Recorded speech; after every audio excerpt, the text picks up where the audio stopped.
name is Abhi, and today we're talking about the eating disorder anorexia, or anorexia nervosa. If you've watched some of my other videos, you'll know I've talked about binge eating disorder quite a few times. I've talked about bulimia.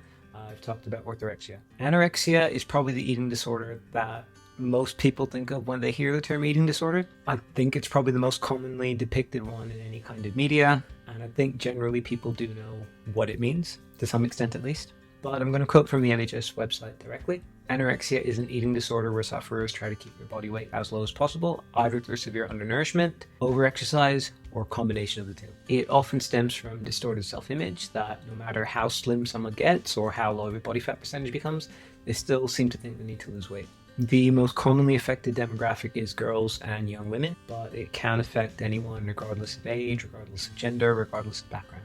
At this point, I'll add my normal disclaimer that I'm not a qualified professional. Please do speak to a dietitian, a doctor, a nutritional therapist, someone that's actually qualified if you have any specific questions. Compared to the other eating disorders that I've covered before, anorexia is one I have pretty much zero direct experience with, and so I had to do a little bit more research for this video. And as with the other content that I do, I try and add a little bit more focus about how it affects men, just because I am a man. So obviously when I'm doing my own research, for me personally, that's kind of what I'm looking for, just to see how common this is amongst the group that I'm part of. In terms of how common is anorexia in men, I found one study which suggests that it's somewhere between 1% and 5% of anorexia cases. I found an article by the National Eating Disorder Association in the US which suggests that up to 25% of cases could be men, and somewhere between 0.1 and 0.3% of men could have anorexia at some point in their lifetime. It's also worth bearing in mind that with eating disorders in general, not just anorexia, men are less likely to seek out help or support, so it's possible studies will also underreport how common it is in men.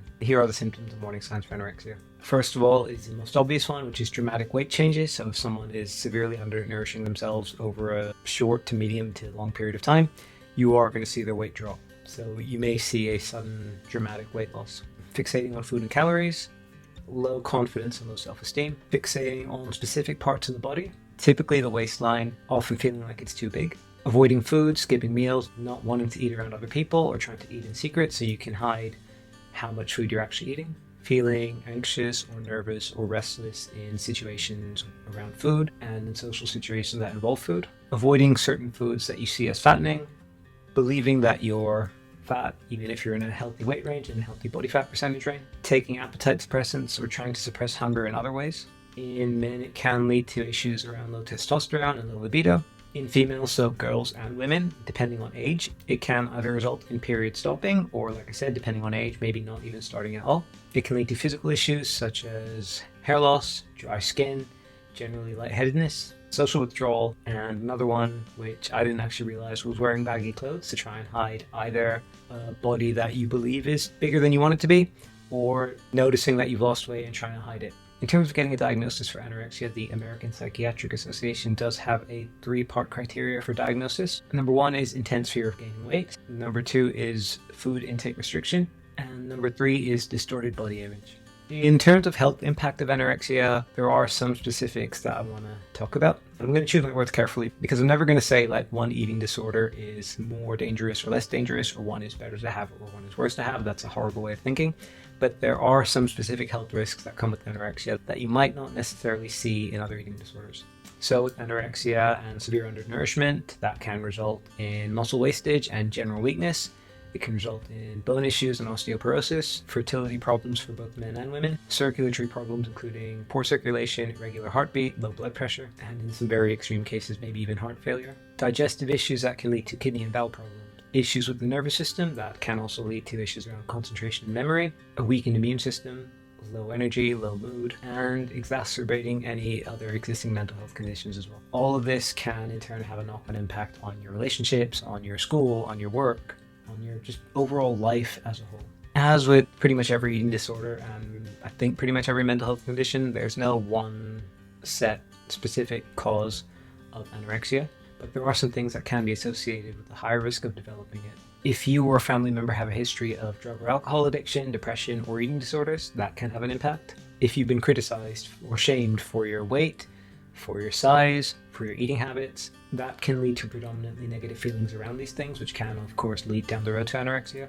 You're worried about being slim and feel like you need to be under a certain weight to have an acceptable body. Issues around anxiety, self-esteem, or having either an obsessive or perfectionist personality can have an impact as well. Something else can also be that if you've had weight issues before, or if you've been overweight or obese before and you've managed to lose that weight. I've never had anorexia, but I can see how it would happen where when I lost my weight, I had so much positive reinforcement and so much positive attention and praise for losing weight. In my head, I had this thing fixed in: thinner is definitely better. In my case, I ended up leaning more towards orthorexia, but for someone else, that might reinforce a behavior pattern that leads more to anorexia. I did find a study that did suggest that in men specifically, anorexia can come from a history of sexual abuse, or it can be linked to a history of sexual abuse.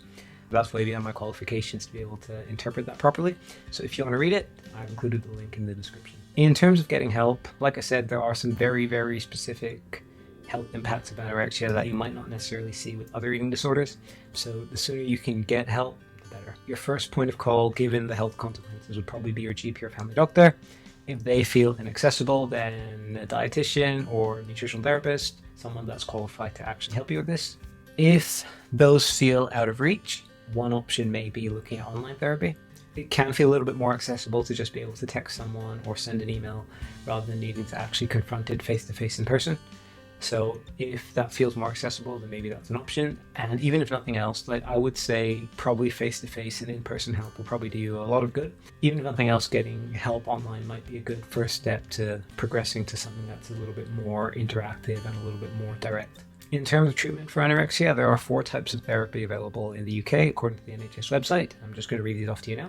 First up is cognitive behavioral therapy, or CBT. That's where you work with the therapist to understand the effect of nutrition and starvation on your body, learn to cope with your feelings, and make healthier food choices. Next is Mantra, which is Maudsley Anorexia Nervosa treatment for adults. And that's where you focus on working with the therapist to understand your eating disorder, learn more about nutrition, and get help with changing your eating habits. Number 3 is specialist support clinical management. That involves learning about nutrition, understanding how your eating habits are causing your symptoms, and starting to work towards a target weight. And number 4 is focal psychodynamic therapy.